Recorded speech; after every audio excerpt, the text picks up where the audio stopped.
Hi everyone, my name is doctor Shashi Kumar. ये video मैं इस पॉइंट ऑफ टाइम पे इसलिए बना रहा हूँ ताकि मैं तुम्हारा 1 साल बचा सकूँ, तुम्हारा एक ड्रॉप ईयर बचा सकूँ और तुम्हारा जो सपना है डॉक्टर बनने का और मेडिकल कॉलेज में पढ़ाई करने का, एट द एंड तुम्हारा पेरेंट्स का ड्रीम होगा, तुम्हारा ड्रीम होगा यार कि सालों से बहुत मेहनत कर रहे हैं, मेरा मेडिकल कॉलेज में सिलेक्शन हो जाएगा तो एक अलग लाइफ स्टाइल स्टार्ट होगा, है ना, एक अलग जर्नी स्टार्ट होगा। उसके लिए तुम दिन रात मेहनत कर रहे हो। वो एग्जामिनेशन तुम्हारा 4 मई को होने वाला है। वो एग्जामिनेशन मान लो कुछ ऐसा तुम्हारा गड़बड़ी हो गया, कुछ गलती तुमने लास्ट के मंथ में कर ली है, या फिर कुछ ऐसा मिस्टेक्स हो गया जो तुम्हें पहले से पता होना चाहिए, फिर कुछ ऐसा इंपॉर्टेंट चीजें जो तुम्हें पहले से पता होना चाहिए तुम्हें नहीं पता था, नहीं किए तुम, और तुम्हारा सिलेक्शन नहीं हुआ। फिर से तुम्हें एक और ड्रॉप लेना पड़ेगा और फिर से तुम्हें वही वीसे साइकिल में दोबारा से आना पड़ेगा यार कि अब दोबारा से वही एनसीईआरटी पढ़ो, दोबारा से वही फिजिक्स क्वेश्चन सॉल्व करो, केमिस्ट्री रटो। ये चीज अगर तुम नहीं करना चाहते हो तो प्लीज इस वीडियो को ध्यान से सुनना। ये वीडियो मैं अभी इस पॉइंट ऑफ टाइम पे बहुत दिमाग लगा के बना रहा हूँ क्योंकि यार मुझे पता है कि ये जो फेज है ना, ये फेज में बहुत सारे बच्चे डिस्ट्रैक्ट हो जाते हैं और वो जो एक्चुअल चीज करना होता है वो नहीं करके कुछ और करने लग जाते हैं। जो तुम्हें करना चाहिए, जो तुम्हारे प्रिपरेशन में बहुत ज्यादा हेल्प करने वाला है, जिससे तुम्हारा मार्क्स इंप्रूव होगा, अच्छे स्कोर आएंगे, वो ना करके तुम और कुछ करने लग जाओगे। और ये वीडियो मैं तुम्हें ऐसे बना रहा हूँ, देखो अगर कोई छोटा भाई मेरा होता, मेरा तो एमबीबीएस कंप्लीट हो गया यार, मैं फिलहाल पीजी का प्रिपरेशन ही कर रहा हूँ। तो अगर कोई छोटा भाई होता जो मेरे सजेशन मांगने आता है कि भैया प्लीज मुझे बताइए कि इस पॉइंट ऑफ टाइम पे हमें क्या करना चाहिए, तो मैं उनको ये सारी बातें बता रहा होता। तो मैं बहुत ऑनेस्टली बता रहा हूँ, प्लीज इस वीडियो को लास्ट तक देख लेना। तो स्टार्ट करते इस वीडियो को यहाँ से। देखो सबसे पहला बहुत बड़ा मिस्टेक जो कहीं ना कहीं तुम इस पॉइंट ऑफ टाइम पे करोगे, क्योंकि अगर तुम मेरा इस वीडियो को देख रहे हो तो कहीं ना कहीं तुम यूट्यूब से कनेक्टेड हो, सोशल मीडिया से कनेक्टेड हो, तो कहीं ना कहीं यूट्यूब पे बहुत सारे अभी वन शॉट लेक्चर्स वगैरह स्टार्ट होंगे और धीरे धीरे और भी मैराथन से स्टार्ट होंगे, 12 घंटे का, 14 घंटे का, 24 घंटे का, लोग बहुत पढ़ाते हैं। तो मैं इस चीज को कम्प्लीटली डिनाई नहीं करता हूँ कि ये बिल्कुल गलत है, तुम मत करो, तुम ये नहीं, मैं कम्प्लीटली डिनाई नहीं कर रहा हूँ। मैं ये बोल रहा हूँ कि ये जो मैराथन्स होते हैं ना, ये उनके लिए होता है जिनका चैप्टर बहुत स्ट्रॉन्ग, जो मल्टीपल टाइम रिविजन कर चुके हैं, जिनका क्वेश्चंस आसानी से बन जाता है, जिनका स्कोर ठीक ठाक आ रहा है, ये उनके लिए होता है। या फिर ये उनके लिए भी होता है जो कि कुछ नहीं पढ़े हैं, बिल्कुल जीरो है और कुछ बस करना चाहते हैं यार कि 200-300 नंबर ऐसा ला ले जो कि पेरेंट्स को मुंह दिखाने लायक बन जाए। ये उनके लिए होता है। जो बच्चा जेन्युइनली सिलेक्शन लेने वाला होता है ना, वो इन मैराथन्स के पीछे उतना नहीं भागता है। हाँ, 2 कैटेगरी के स्टूडेंट होंगे। अगर तुम्हारा सिलेबस बहुत अच्छे से कंप्लीट हो गया है, मल्टीपल टाइम रिवीजन भी हो गया है, तुम क्रैश कोर्स वगैरह, मैराथन वगैरह को तुम यूज कर सकते हो रिवीजन करने के लिए। मैं रिवीजन पे बहुत जेन्युइनली आगे एक बात बताने वाला हूँ, उसको सुन के जाना। तो तुम इन सब चीजों के लिए यूज कर सकते हो। लेकिन अगर तुम ये सोच इस मैराथन वाले वीडियो, क्रैश कोर्स वाले वीडियो को देख रहे हो भैया कि इससे मेरा सिलेबस हो जाएगा, इससे मेरा सब कुछ हो जाएगा, तो प्लीज एक सबसे बड़ा गलती यहाँ पे तुम कर रहे हो। अगर तुमने साल भर पढ़ के अपना नोट्स बनाया है, अपना लेक्चर्स को कंसाइज करा है, अपने एनसीईआरटी को रीड करा है, हाईलाइट करा है, अपने खुद के इंपॉर्टेंट पॉइंट्स ढूंढ के निकाले हैं, अगर तुम उसको रिवाइज नहीं करोगे इस पॉइंट ऑफ टाइम पे, तो सबसे बड़ा बेवकूफ़ी तुम करोगे। क्योंकि सबसे ज्यादा बच्चे गलती ये करते हैं ना कि सब, देखो सबसे आसान काम क्या है, आसान काम क्या है मुझे ये बताना। एक सामने में लेक्चर को खोल देना, टीचर बोले जा रहे हैं और खुद बस देखे जा रहे हैं, लेक्चर्स को 2x स्पीड पे भगा के देख रहे हैं। सबसे आसान काम होता है ये पढ़ाई करने, और बच्चे यही करते हैं और मैं तुम्हें यही अवॉइड करने के लिए बोल रहा हूँ। सबसे बेटर तरीका क्या होगा कि तुम टीचर्स के ये revision lecture, one shot lecture, NCERT reading वाला लेक्चर ना देख के तुम अपना खुद का एनसीईआरटी को रीड करो, अपने नोट्स को रिवाइज करो। तुम टीचर से क्या पढ़े थे लॉन्ग लेक्चर्स में, उसको रिवाइज करो, उसको देखो, अपने नोट्स में देखो कि सर क्वेश्चन कैसे बनवाए थे, सर क्वेश्चन कैसे सॉल्व करवाए थे, क्या स्ट्रेटजी से हम क्वेश्चन को सॉल्व किए थे। जब भी कोई चैप्टर को अगर तुम अपने डेली के टारगेट में बनाते हो ना कि इस चैप्टर को मुझे आज पढ़ना है, तो उसका लेक्चर मत देखो। लेक्चर तभी देखो जब तुमको समझ में नहीं आया। अनटिल एंड अनलेस अगर तुमको समझ में आ रखा है तुम लेक्चर नहीं देखोगे, क्योंकि वो वेस्ट ऑफ टाइम। इसके बदले तुम क्या करोगे, इसके बदले तुम खुद का एनसीईआरटी रीड करोगे, क्वेश्चन सॉल्व करोगे, क्वेश्चंस लगाओगे। दूसरा पॉइंट बहुत इंपॉर्टेंट, इस पॉइंट ऑफ टाइम पे ना बच्चे सबसे ज्यादा मिस्टेक ये करते हैं, वो रिवीजन को बहुत ज्यादा इग्नोर करते हैं। उनको ऐसा लगता है ना कि नए नए चैप्टर्स हम पढ़ते जाएंगे तो मेरा काम हो जाएगा। नहीं, देखो एट द एंड ना तुम कितना भी पढ़ लो, मैं फिर से बता रहा हूँ, हर कॉम्पिटिटिव एग्जाम का एक ही रूल होता है। रूल ये होता है कि तुम एग्जामिनेशन हॉल में with in a minute, with in a second तुम ये रिकॉल कर पाए कि नहीं कि तुमने इस चैप्टर के, इस क्वेश्चंस के बारे में क्या पढ़ा। अगर विद इन अ सेकेंड तुम रिकॉल नहीं कर पाए और तुमको ऐसा लग लग गया यार कि मैं तो कुछ याद ही नहीं आया इस क्वेश्चन के बारे में, तो फिर वो क्वेश्चन तुमसे नहीं बने। और हर कॉम्पिटिटिव एग्जाम का यही रूल होता है। तो ये रिकॉल कब हो पाएगा? जब तुम बार बार इस रिकॉल करने का प्रैक्टिस करोगे। और बच्चे गलती क्या करते हैं, देखो मैंने 90% बच्चों को यही गलती करते हुए देखा है कि वो रिवीजन का एक सही मेथड को समझ नहीं पा रहे यार। रिवीजन का मेथड ये होता है कि तुम बस गो थ्रू मत करो, हर पेज को गो थ्रू मत करो यार कि हाँ बस पेज पलट दिए, मेरा चैप्टर खत्म हो गया, मेरा रिवीजन हो गया। ऐसा रिवीजन करोगे ना तो तुम्हें बस एक फॉल्स होप आएगा। एग्जामिनेशन में जब क्वेश्चन आएगा ना उस चैप्टर से,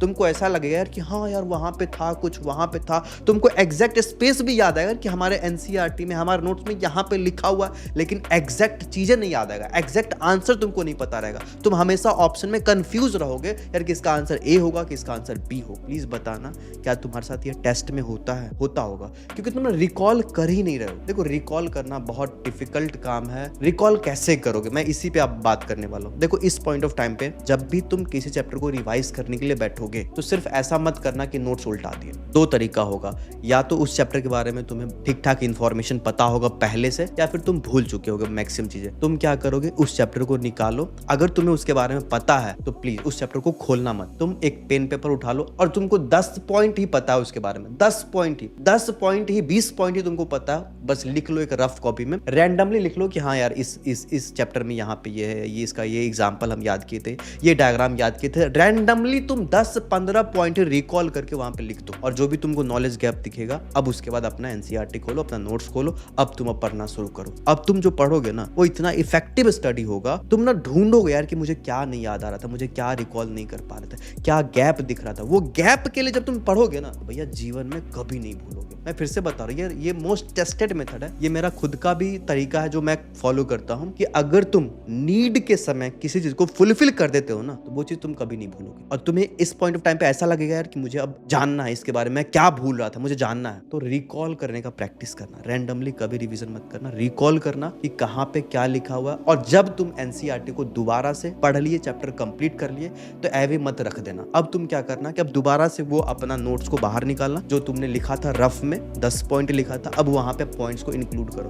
बहुत सब कुछ लिखने का जरूरत नहीं है, आई नो इतना टाइम नहीं है, सब कुछ नहीं लिखना, बस रफ पॉइंट्स लिखो, घसरते रहो, कुछ कुछ लिखते रहो यार कि हाँ यहाँ पे ये है। कोई तुम्हारा वो कोई नोट्स को पढ़ने नहीं जा रहा है, तुम खुद पढ़ोगे, तुम बस रिकॉल कर रहे हो, बस रैंडमली लिखते जा रहे हो। ये रिकॉल करने का प्रैक्टिस अगर अभी से करोगे, बिलीव मी एग्जामिनेशन में बहुत ज्यादा हेल्प करेगा तुम्हें। देखो तीसरा पॉइंट मैं यहाँ पे बता दे रहा हूँ कि मेमोरी तभी बनता है जब तुम रिकॉल करते हो, और मेमोरी स्ट्रॉन्ग तब होता है जब तुम वो बार बार रिकॉल करते हो। करना क्या है, देखो अगर तुम किसी चैप्टर को आज रिवाइज कर लोगे ना तुम भूल जाओगे, और भूल जाओगे यार, भूलना बहुत सही बात है, कोई दिक्कत नहीं। अगर तुम भूल के दोबारा से उसको रिवाइज करोगे तो क्या होगा, तुम्हारा एक स्ट्रॉन्ग मेमोरी बनेगा। और इस पॉइंट ऑफ टाइम पे नेक्स्ट 60 डेज में तुम्हें यही करना। और ये सबसे बड़ा गलती होता है जो बच्चे नहीं करते, जिसके वजह से उनका एग्जामिनेशन में अच्छा परफॉर्म नहीं होता है और वो ड्रॉप लेते हैं। गलती क्या है कि एक बार चैप्टर को रिवाइज किया फिर छोड़ देते हैं, भूल जाओगे।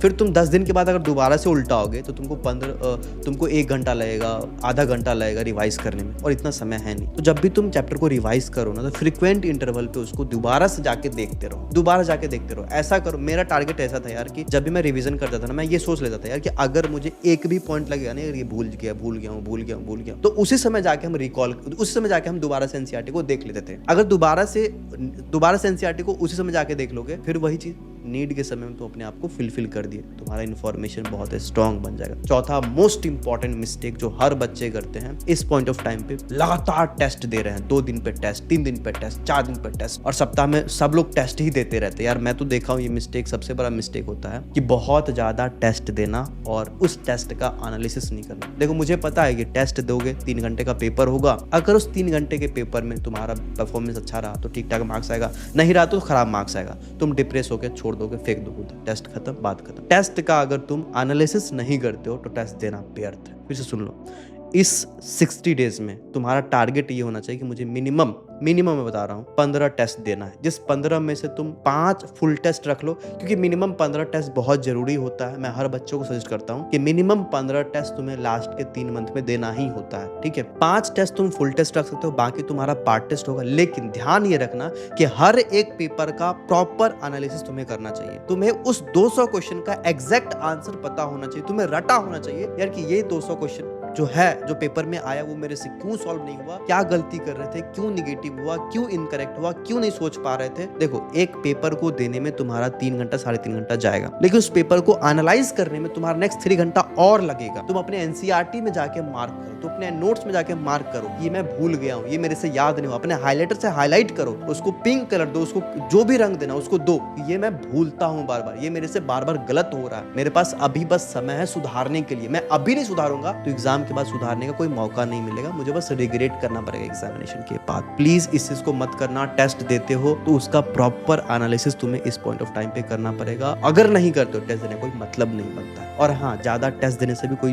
ज्यादा तुम तीर नहीं मार लोगे। टेस्ट कम दो, सप्ताह में तुम 1 पेपर दो, 2 पेपर दो, मैक्सिमम 2 पेपर, इससे ज्यादा तुम मत देना, क्योंकि फिर टाइम जाएगा यार। 5वां मोस्ट इंपॉर्टेंट पॉइंट, बच्चे क्वेश्चन प्रैक्टिस को इस समय पे इग्नोर कर देते हैं। मैं बोला ना कि अगर तुम बस लेक्चर देख रहे हो, अगर तुम बस पेज पलटा रहे हो तो उससे कुछ नहीं हुआ। Question practice, at the end तुम्हें क्वेश्चन सॉल्व करना। इस पॉइंट ऑफ टाइम पे मैं क्या किया था, जब मेरा लास्ट का फ्यू डेज बचा हुआ था, तो मैंने बस अपने आप को ठान लिया था यार, जितने टाइप के क्वेश्चन नीट में आ सकते हैं वो मैं सारे टाइप के क्वेश्चंस पहले से सॉल्व करके जाऊंगा। क्योंकि मेरे अंदर यार एक बहुत बड़ी गलती होती थी यार, कि मैं रिकॉल नहीं कर पाता था, मैं सोच नहीं पाता था एग्जामिनेशन को उस प्रेशर में। तो अगर मैं डिफरेंट टाइप के क्वेश्चन पहले सॉल्व करके जा रखा हूंगा तो एग्जामिनेशन में ऑब्वियसली कुछ ना कुछ सोच ही लूंगा। तो मैं हर एक टाइप के क्वेश्चन को सॉल्व करने की कोशिश करता। देखो, क्वेश्चन तुम्हारे मॉड्यूल में है, ज्यादा इधर मत भटकना। क्वेश्चन तुम्हारे मॉड्यूल में है, क्वेश्चन तुम्हारे टेस्ट पेपर्स में है, क्वेश्चन तुम्हारे पास पीवाईक्यूज के फॉर्म में है। पीवाईक्यूज बहुत बड़ा रोल प्ले करता है एग्जामिनेशन में सिलेक्शन का। मैं नेक्स्ट पॉइंट में बात करूंगा। क्वेश्चन तुम्हारे पास बहुत सारा है, तुम कुछ मत करो, नया क्वेश्चन को मत लाओ, नया क्वेश्चन को ढूंढने की जरूरत नहीं है। जो क्वेश्चन तुम्हारा पहले से टीचर्स ने करवाया है, डीपीपीज में है, क्वेश्चन बैंक में तुम्हारे पास है, बुक्स में, बस उसी को एक बार और गो थ्रू करो, 2 बार सॉल्व करो, 3 बार सॉल्व करो। तुमको पैटर्न पता होना चाहिए, तुमको ये पता होना चाहिए यार इस क्वेश्चन को हमको कैसे सॉल्व करना है। अगर एग्जामिनेशन में आ गया तो, अगर ये प्रेशर वाले एनवायरनमेंट में अगर तुम क्वेश्चन सॉल्व करना सीख गए ना, तुम ये समझोगे तो एक्चुअल एग्जामिनेशन में तुम्हारा क्वेश्चन मक्खन की तरह जाएगा, क्योंकि तुम्हारा कॉन्फिडेंस पहले से बूस्ट रहेगा। और नेक्स्ट बहुत बड़ा गलती जो इस पॉइंट ऑफ टाइम पे बच्चे करते हैं, एनसीईआरटी को इग्नोर करना। ऑनेस्टली बता रहा हूँ, लास्ट के समय में एनसीईआरटी ही सब कुछ होता है, तुम्हारा अपना शॉर्ट नोट्स और एनसीईआरटी सब कुछ होता है। इसको जितना बार तुम पढ़ोगे उतना बार तुमको नया नया चीजें मिलेगा,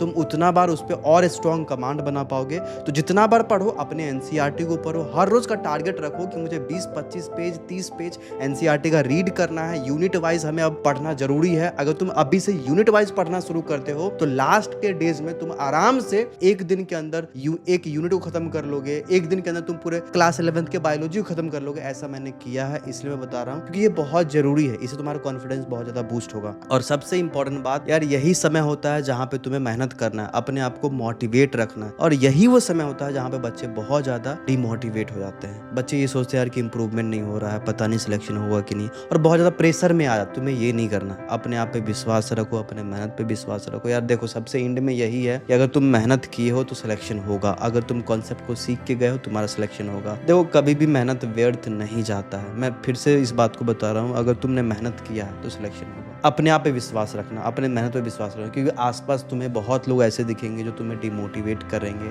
लेकिन मत सुनना उनका बात। अपने फोन को बंद कर दो, अपने आप को कट आउट कर लो हर एक चीज से, बस अपने पेरेंट्स से कनेक्टेड रहो, बात करो। कभी डिमोटिवेट होता है अपनी मम्मी से बात कर लो, पापा से बात कर लो, भाई से बात कर लो, बहन से बात कर लो, जो तुम्हें बता देगा, समझा देगा। लेकिन प्लीज इधर उधर की बातों में आके डिमोटिवेट मत होना। यही वो समय है, यही वो लास्ट का 2 मंथ है जो तुम्हें पूरे जीवन भर के लिए एक डॉक्टर का टैग देने वाला है, एक डॉक्टर का टैग जो कि तुम हमेशा के लिए कहलाओगे। और यही वो समय होगा, अगर तुम नहीं करोगे तो फिर ड्रॉप लेना पड़ जाएगा, फिर मल्टीपल ड्रॉप का सिलसिला चलते रहेगा। तो मैं ऑनेस्टली बता रहा हूँ, मैं एज अ छोटा भाई, छोटा बहन तुम मेरा हो यार कहीं ना कहीं, और मैं तुम्हें इस नाते समझा रहा हूँ, प्लीज इन सब बातों को फॉलो करना। और हाँ, डिस्ट्रैक्ट मत होना। लास्ट का समय सिर्फ और सिर्फ पढ़ाई करना। अपने आप को इतना झोंक दो, इतना पढ़ाई करो, इतना पढ़ाई करो जितना तुमने पहले कभी नहीं करा। पहले कभी नहीं पढ़ो, उतना पढ़ाई करो। कभी सोने का मन नहीं करता, मत सो 4 घंटा सो लो, 5 घंटा सो लो। मुझे पता है कि नींद नहीं लेना भी एक गलत चीज है, लेकिन हाँ, अपने आप को पहले झोंकोगे ना, तब तुम्हें समझ में आएगा यार कि जब तुम सुबह उठोगे ना और तुम्हें ऐसा मन मन कर लगा यार कि मैं अपना 1 मिनट भी बर्बाद नहीं करूंगा, आज मैं पढ़ूंगा, सुबह सपना में भी तुम्हें दिखेगा यार कि ये रिकॉल चल रहा है, ये रिकॉल चल रहा है। अगर तुम उस फेज में जाने लगे ना कि तुमको 1-1 मिनट बस पढ़ाई के लिए बस सोचने को मन कर रहा है, 1 मिनट तक वेस्ट करने को नहीं मन कर रहा है, तो भैया प्लीज समझ जाना तुम्हारा सिलेक्शन हो जाएगा। बस इस फेज में चले जाओ, अपने एक सेल को बोल दो, अपने माइटोकॉन्ड्रिया को जाकर बोल दो कि भैया नेक्स्ट 2 मंथ हमारे लिए बस इंपॉर्टेंट मंथ है, हमें बस इसमें पढ़ना है। अगर तुम इस 2 मंथ को सही से यूज कर लेते हो तो आई एम ऑनेस्टली सेइंग तुम्हारा सिलेक्शन हो जाएगा। ध्यान रखना, कोई गलती बस मत करना। All the best. कुछ भी दिक्कत हो, डाउट हो, प्लीज कमेंट करो, इस वीडियो को शेयर कर दो, हाइप कर दो, ताकि और भी बच्चे इसको देख सके और मोटिवेट हो सके। Thank you.